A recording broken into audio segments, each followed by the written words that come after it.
پہلی بات یہ سمجھیں کہ نکاح مسلمان بھی کرتے ہیں اور نکاح کافر بھی کرتے ہیں۔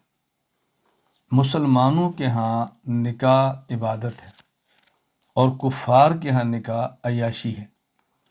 تو چونکہ نظریہ نکاح میں فرق ہے اس لیے طریقہ نکاح میں فرق ہے۔ مسلمان چونکہ نکاح کو عبادت سمجھتا ہے تو ان تمام چیزوں کا خیال کرے گا جن کا عبادت میں خیال کیا جاتا ہے، اور کافر چونکہ عیاشی سمجھتا ہے تو ہر وہ چیز استعمال کرے گا کہ جس سے یہ عیاشی ہو۔ یہ بنیادی فکر سمجھ لیں۔ فکر کی تبدیلی یہ بہت اہم تبدیلی ہے۔ میں ایک بات پر بہت اہتمام سے اور تاکید سے زور دیتا ہوں کہ اپنے افکار کو درست کریں، اپنے نظریات کو درست کریں، اپنی سوچ کے زاویے درست کریں۔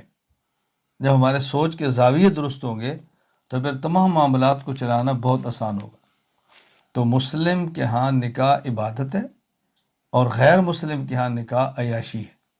چونکہ ہمارے ہاں نکاح عبادت ہے تو ہم تمام امور میں عبادت کے پہلو کا خیال کریں گے۔